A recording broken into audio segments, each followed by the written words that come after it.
14 वर्ष के बाद जब राम जी वनवास से लौट कर आए, राम और भरत का मिलाप हुआ।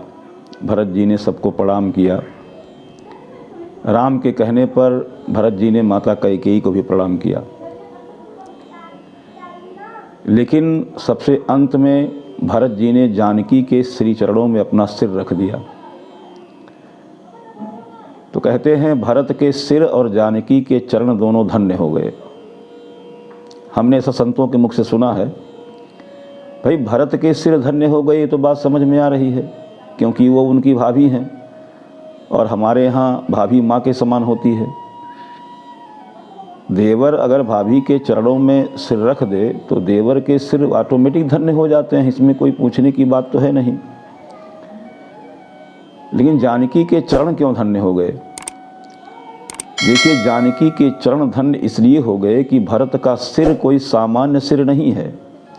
ये वो सिर है जो 14 वर्ष पहले दुनिया का सबसे बड़ा सिंहासन का ताज, राज मुकुट मिल रहा था भरत जी को। उस राज मुकुट को, जो दुनिया का सबसे बड़ा सिंहासन था, अयोध्या का राज मुकुट, उतार कर उन्होंने अपने भैया के चरणों की जूती माथे पर रख ली।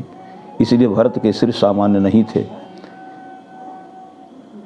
और भरत के सिर जो धन्य हुए, जानकी के चरण भी सामान्य चरण नहीं हैं। ये वो चरण हैं लंकाधिपति रावण, जिसने देव जक्ष गंधर्व नर किन्नर नाग कुमारी, जीत बरी निज बाहुबल बहु सुंदर बर नारी।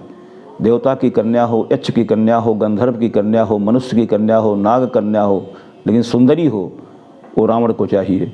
रावण ने अपने बाहुबल से तमाम सुंदरी नारियों का वर्ण किया था। लंका जैसा वैभव, सोने की नगरी रहने के बाद भी भगवती जानकी जी को रावण ने बड़ा प्रलोभन दिया। जानकी जी ने लंका जो सोने की थी, लंका के वैभव को, रावण के प्रस्ताव को जानकी जी ने लात मार दिया। इसलिए जानकी के चरण मामूली चरण नहीं है। तो ऐसे चरणों में जब भरत का सिर पड़ा तो भरत का सिर भी धन्य हो गया।